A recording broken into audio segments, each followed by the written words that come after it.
Bien, el presidente Juan Manuel Santos se lanzó al ruedo de la reelección. En menos de 24 horas y en 2 escenarios diferentes, habló de una posible ampliación de su mandato presidencial. Según el jefe de Estado, esta propuesta cobijaría a todos los elegidos mediante voto popular. Vamos con Estefan Uribe a Barranquilla, 7:03 de la noche. Usted estuvo hoy con el primer mandatario. ¿Qué más dijo? Buenas noches. Buenas noches, José Fernando. El presidente Juan Manuel Santos aprovechó su paso por el Atlántico para hablar sobre lo que sería su posible reelección. Ha dicho el mandatario que primero esta sería puesta a votación popular y además que la prolongación de su periodo no sería por 4 años, sino solo por 2, completando así un periodo presidencial de 6 años, el tiempo que según el mandatario es el justo para cumplir con los planes de gobierno. Durante la entrega de viviendas gratuitas en el Atlántico, el primer mandatario reiteró por segunda vez su intención reeleccionista. Lo que yo propondría es que mi reelección solamente fuera por 2 y no por 4 años. ¿Para qué? Para poder terminar gobernando 6 años, ver cómo cuadramos el periodo y a partir de ese momento comenzar con periodos de 6 años sin reelección. El jefe de Estado ante esta iniciativa aprovechó para hacer una petición celestial. Yo todos los días le ruego a Dios que por favor me proteja de que el poder se me suba a la cabeza. No estoy aferrado al poder. Y entregó más detalles. Que se puedan alinear las elecciones de presidente con la de los gobernadores, con la de los alcaldes, los congresistas, con los concejales, con los diputados. Por último, el presidente sostuvo que la decisión está en manos del Congreso de la República y que no aceptaría una prolongación del periodo si no es por votación popular. Precisamente ante la propuesta del presidente Juan Manuel Santos, los partidos políticos reaccionaron. Algunos apoyaron la propuesta y otros, como el Polo Democrático, consideran que este anuncio va en contra de la Constitución de 1991.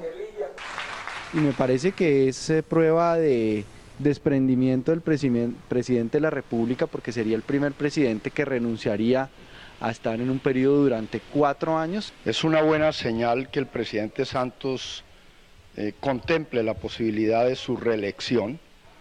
Sin embargo, yo preferiría un periodo completo de 4 años. Un periodo de mucho más tiempo, donde el presidente de la República pueda ejercer todo su mandato de acuerdo al programa de gobierno que presente. Los periodos largos de gobierno son buenos aquí y en cualquier parte del mundo. Que al presidente Santos definitivamente no se le puede creer. Hace apenas unas semanas estaba diciendo que no apoyaba cambios de las reglas de las elecciones porque ya estábamos centrados en el debate electoral. Y también en las redes sociales, políticos y líderes de opinión cuestionaron el anuncio hecho por el presidente Juan Manuel Santos. El precandidato Francisco Santos trinó. Se trajo buenas ideas de Venezuela nuestro comandante presidente Santos. ¿2 años más? Numeral cortina de humo. Juan Carlos Vélez, senador de la U y de línea uribista, escribió: el presidente Santos iría en una reelección por solo 2 años más. Grave error la declaración. Ahora sí se le embolató la reelección. Mientras que el columnista Ramiro Bejarano tuiteó: la fórmula de Santos es: les restablezco no reelección, pero déjenme quedar 2 años más, cuando solo me eligieron por 4. Reformas a la medida. Por su parte, el senador de la U, Juan Lozano, le dijo no a la reelección de Santos. Anunció desde ya voto negativo a engendro de cambio de periodo presidencial. Procuraré convencer a mis colegas. Es totalmente inconveniente. La propuesta reeleccionista del primer mandatario de los colombianos promete un debate político en las redes sociales. Para poderlo nivelar. El anuncio hecho por el presidente fue hecho durante la entrega de 340 viviendas en el municipio de Galapa y 200 más en Soledad Atlántico para familias residentes en zonas de alto riesgo y también para familias desplazadas por la violencia. La información desde la capital del Atlántico, Estefan Uribe, Noticias Caracol. 7:08 de la noche. Los fuertes aguaceros presentados esta tarde en Bogotá ocasionaron varias emergencias que a esta hora todavía son atendidas por las autoridades. En la localidad de Fontibón, decenas de familias tienen sus casas y enseres mojados porque los alcantarillados se rebosaron y el agua se metió a sus viviendas. Allí está Paola Bermúdez. ¿Qué es lo último, Paola? Adelante. Hola Catalina, televidentes, buenas noches. Inicialmente les cuento que ha escampado ya, por fortuna, totalmente aquí en la localidad de Fontibón. A esta hora los bomberos trabajan en la extracción del agua con motobombas porque aún hay varias alcantarillas que están rebosadas, como ustedes lo pueden observar. No hay un reporte oficial de las autoridades de atención y emergencia, pero sí podemos hablar de por lo menos 40 familias afectadas con los fuertes aguaceros que cayeron hoy sobre gran parte de Bogotá. Así pasaron toda la tarde los habitantes de por lo menos 3 manzanas del barrio Casandra, localidad de Fontibón, en el occidente de Bogotá. Estoy inundada, por el problema que tenemos es por el alcantarillado. Siempre que llueve, 10 minutos un aguacero y ya estamos inundados. Pues que esto quedó bajito y va. La inundación cuando llueve es bastante grave. Zapatos, ropa, la cama y una estufa. Los alcantarillados se rebosaron ante las fuertes lluvias y el agua se metió a las casas alcanzando hasta 30 centímetros de altura. Todo se dañó porque como nos cogió de sorpresa, camas y todo está allá entre el agua. En otro extremo, en el sur de la ciudad, se desbordó la quebrada San Miguel en la localidad de San Cristóbal, dejando 4 casas a punto de colapsar y más de 15 familias afectadas. Las cosas las perdimos todo perdimos. Mis hijos estaban adentro. Casi no se pueden salir, el agua se vino de un momento a otro y cuando ellos ya fueron a salir no podían salir porque las cosas todo se agrupó en la puerta principal de la vivienda. A esta hora las autoridades monitorean Bogotá, pues en algunos sectores continúa lloviendo. Pues en este lugar se encuentran presentes aún los bomberos y el Fondo de Prevención y Atención de Emergencias. De una parte tratando pues de solucionar la emergencia, limpiando las calles, y de otra evaluando los posibles daños para entregar un reporte oficial que aún no se conoce en este sector del occidente de Bogotá. Desde la localidad de Fontibón, Paola Bermúdez, Noticias Caracol. Paola, atentos estaremos a ese reporte. Y ahora vamos a Pasto, donde también se registra una grave emergencia por cuenta de las lluvias. Allí más de 100 familias resultaron damnificadas por el desbordamiento del río El Encano. Natalia Cabrera, ¿qué es lo último? Pues en total son 547 las personas que resultaron damnificadas tras el desbordamiento de este río, el río El Encano. De estas 22 familias perdieron sus enseres y fue de inmediato que los organismos de socorro que les brindaron las ayudas humanitarias necesarias. Según el registro, 116 familias de la vereda El Puerto resultaron con pérdida total de sus cultivos y de sus animales. La Secretaría de Agricultura está adelantando el reporte oficial. Y de otra parte, se determinó que 4 familias de la vereda San José del corregimiento del Encano serán evacuadas en las próximas horas de sus viviendas debido a esto al riesgo que existe ante un posible deslizamiento. Es la información que tenemos a esta hora con respecto a la emergencia registrada en el corregimiento El Encano. Una tragedia familiar se registró en la Sierra Nevada, en Santa Marta. 4 hermanitos fueron alcanzados por la explosión de una granada. Uno de ellos murió y los otros 3 permanecen hospitalizados. Según las primeras versiones, la granada fue hallada por los niños dentro de unos bultos de café. Hasta la clínica Mar Caribe de Santa Marta fueron trasladados los 3 hermanitos de 3, 6 y 10 años que resultaron heridos tras la explosión de una granada. Familiares de los pequeños explicaron lo ocurrido. Estaba en una finca llamada María Teresa y encontraron el aparato y empezaron a jugar con ellos. Otro de los hermanos murió tras la explosión que se registró en la vereda Cerro Azul, corregimiento de Minca, en la Sierra Nevada de Santa Marta. Me hacen entrega de una niña que ya está mejor, ya lo operaron. 2 niños estables y uno está en cirugía y el niño muerto. Según el comandante de policía de Santa Marta, la granada había sido escondida en una de las habitaciones, donde uno de los niños la encontró. En estos días la había ingresado a la habitación de los niños cerca a unos bultos de café. El artefacto que les explotó a los niños era una granada de fragmentación similar a esta, aseguró el coronel Tibaduiza. Es uso de privativo de las fuerzas militares y por ende se va a judicializar por el delito de homicidio y lesiones personales. De acuerdo al reporte entregado por los médicos a la policía, uno de los 3 menores presenta heridas de gravedad. En Santa Marta, Luis Oñate Gámez, Noticias Caracol. Más de 10.000 pastillas de éxtasis y otras 3.000 de la llamada Tusibi fueron decomisadas por hombres de la DIJÍN en la policía de Cali. La llamada droga sintética iba a ser comercializada por un sujeto en el sector conocido como Menga, en la comuna 2 de la capital del Valle, caracterizado por sus numerosas discotecas y bares. El alijo evaluado en más de 1.000 millones de pesos estaba compuesto por el 2CB, que es comercializado en 130.000 pesos cada dosis, y por el éxtasis, que cada pastilla tiene un valor de 50.000 pesos. La policía ocupó bienes del extinto capo del narcotráfico José Gonzalo Rodríguez Gacha, alias El Mexicano, avaluados en 3.000 millones de pesos. Los bienes, consistentes en 6 extensos lotes baldíos, se encuentran ubicados en el municipio de Pacho, Cundinamarca, lugar donde en la década de los 80 y 90 tuvo su residencia alias El Mexicano, ejerciendo gran control territorial con dineros provenientes del narcotráfico. Los lotes fueron cambiando de dueño, pero sin que salieran del dominio del grupo familiar del desaparecido narcotraficante, lo que permitió que durante 24 años esos terrenos pasaran inadvertidos para las autoridades. Y no paran las acciones de la policía contra el microtráfico en el país. En Medellín, las autoridades adelantaron fuertes operativos en el centro de la ciudad para retomar el control en la zona y combatir la delincuencia. Vamos en vivo con Beatriz Rojas. Beatriz, ¿qué encontraron las autoridades? José Fernando, ¿qué tal? Buenas noches. Las autoridades, en conjunto con la alcaldía, realizaron operativos en el centro de la ciudad. Como usted bien lo decía, estos operativos pues hacen parte del plan del alcalde Aníbal Gaviria para recuperar el centro de la ciudad y devolver la seguridad a la zona. Es seguir combatiendo el microtráfico y la extorsión que hay en esta zona de la ciudad. Llegaron hasta distintos establecimientos públicos, incautaron licor adulterado, encontraron que había comida vencida, que había gaseosas que estaban siendo vendidas al público y que también estaban vencidas. Entonces hicieron todo un plan de recuperación en el centro de la ciudad para seguir combatiendo la extorsión y el microtráfico en Medellín. El alcalde Aníbal Gaviria, entonces, en ayuda de la Policía Metropolitana, sigue con todo el plan de seguridad en el centro de Medellín. Pero en otras noticias de la capital antioqueña, no solamente eso fue lo que pasó el día de hoy. En las últimas horas, fuertes disturbios se presentaron en el centro de la ciudad, exactamente en una de las extensiones de la cárcel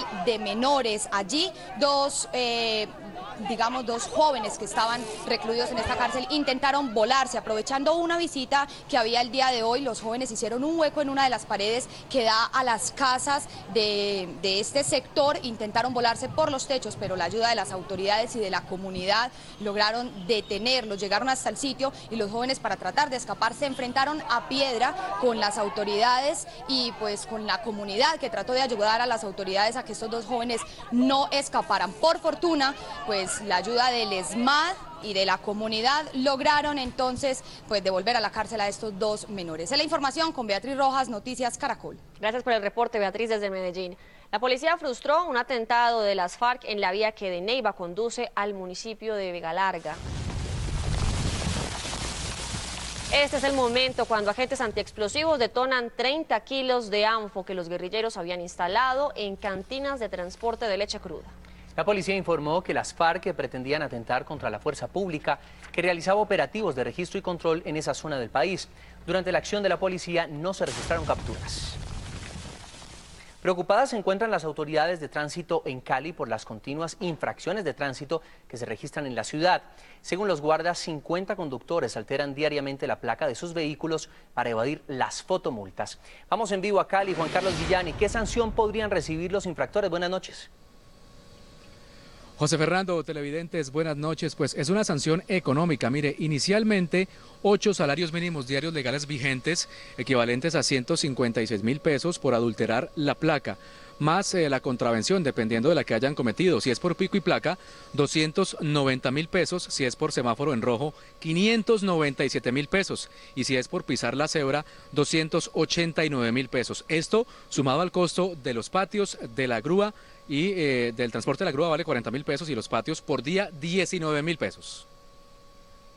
Uno de los métodos más utilizados por algunos conductores para intentar burlar a las autoridades de tránsito es modificar los números de las placas, como se evidencia en esta fotomulta, donde el número 0 lo han convertido artesanalmente en un 8.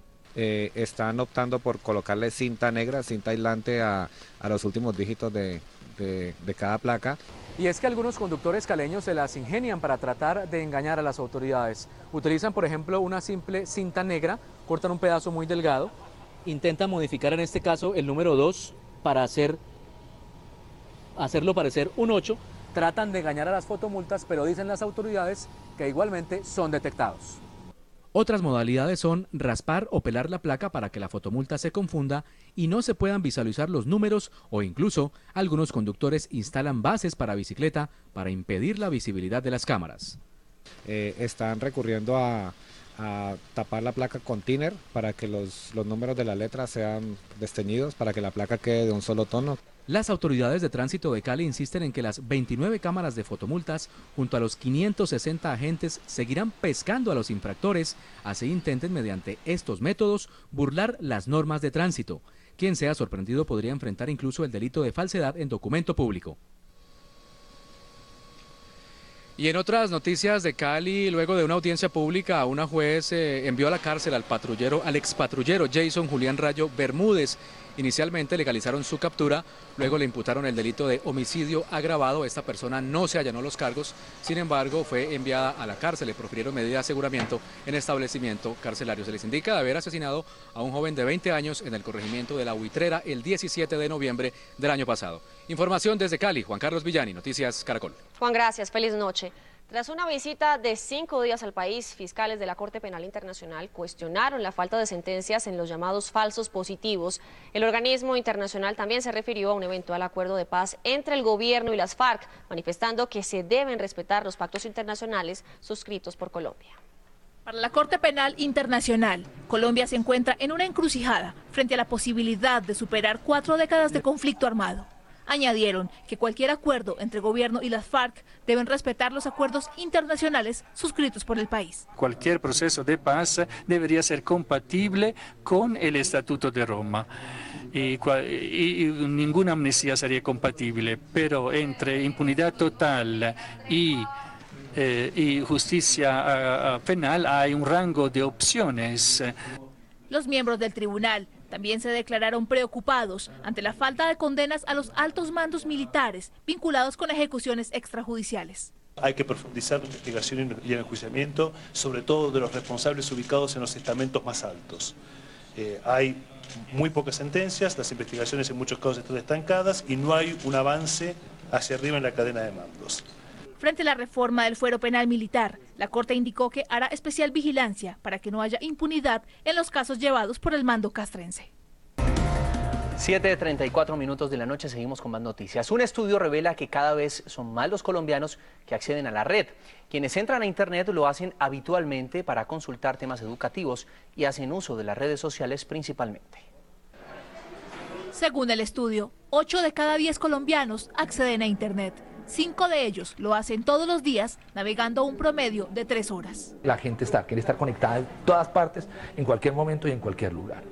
El estudio reveló que el computador se ha convertido en un elemento importante en los hogares. Más del 70% de los hogares en estos grupos de edad, en este universo que visitamos, tienen un computador en el hogar. Entonces el nivel del computador se está volviendo uno de los electrodomésticos más importantes en los hogares colombianos. El uso que más le dan los colombianos a la Internet es para educación, información y redes sociales. Estoy todo el día metido en Internet. Para redes sociales, información, noticias. Para hacer tareas o redes sociales. Redes sociales más que todo. Y somos uno de los países en el mundo con mayor nivel de penetración en redes sociales. 6 de cada 10 colombianos ingresan a las redes sociales. El 31% tiene una cuenta en Twitter y el 98% en Facebook. Y a propósito de la importancia de la Internet en Latinoamérica, el 39% de la población tiene acceso a ella, lo que equivale a 231 millones de personas. Los países con mayor penetración de Internet son Uruguay, Argentina, Chile, Puerto Rico y Colombia. El 60% de las personas que se conectan a Internet lo hacen desde sus casas y el 40% restante desde el celular y lugares públicos. El 50% de las personas que tienen acceso a Internet se conectan todos los días. 3 toneladas de cocaína de alta pureza fue hallada por la policía en una finca del costero municipio de Turbo, Antioquia. Según el director nacional de la Policía, general José Roberto León Riaño, el alcaloide se encontraba escondido en una gigantesca caleta perteneciente a la banda criminal de los urabeños. El oficial explicó que la droga avaluada en 75 millones de dólares iba a ser enviada a los carteles de la droga en México a través de lanchas rápidas. Tenía un acondicionamiento especial para que la humedad no dañara la cocaína y era el centro donde iban recolectando toda la droga que provenía casi del interior del país. En un puesto de control, las autoridades incautaron más de 40 uniformes que eran transportados en un vehículo de encomiendas para San Vicente del Caguán, antigua zona de distensión en el Caquetá. Según el coronel José Luis Tejada Calle, comandante encargado de la institución, los elementos son muy parecidos a los uniformes de la policía y se presume que iban a ser utilizados para engañar a la población y con fines terroristas en el norte del departamento. Hasta un apartado lugar llamado La Cueva de Lijón, que queda en el páramo de Pisba, tierras de Boyacá, llegó Noticias Caracol. Además de constatar cómo es de variable el clima en esas alturas, allí también comprobamos algo que siempre se ha dicho, la importancia que tienen esos ecosistemas para darnos agua.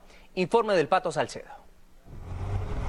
Una maltrecha vía marca el comienzo de esta historia, y por ella se llega a este pequeño bosque que, con sus flores y unos llamativos árboles, aquí conocidos como polilepis, delimitan el camino. A medida que ascendemos, encontramos un sendero de charcos y un par de horas más tarde alcanzamos el páramo.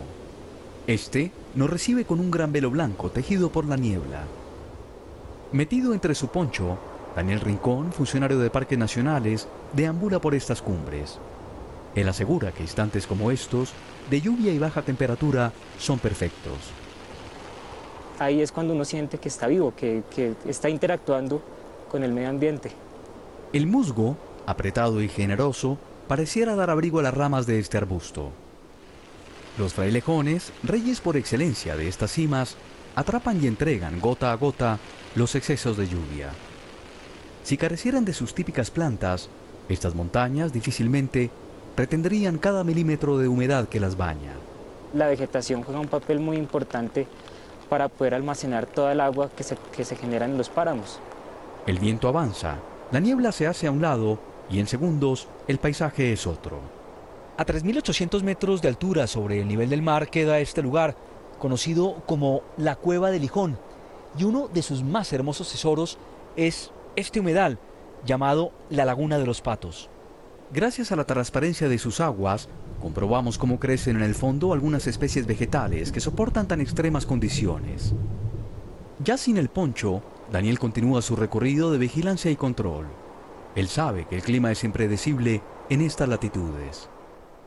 Sí, así es el clima aquí en estos ecosistemas, es muy variado. En lo alto, muy atenta, vuela una ave rapaz. Es el águila paramera.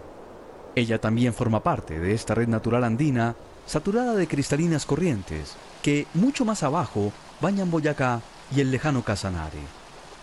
De ahí la importancia de este sitio, tierra de niebla, lluvia y vellosas plantas que en conjunto nos regalan este recurso, sin duda uno de los más importantes sinónimos de vida.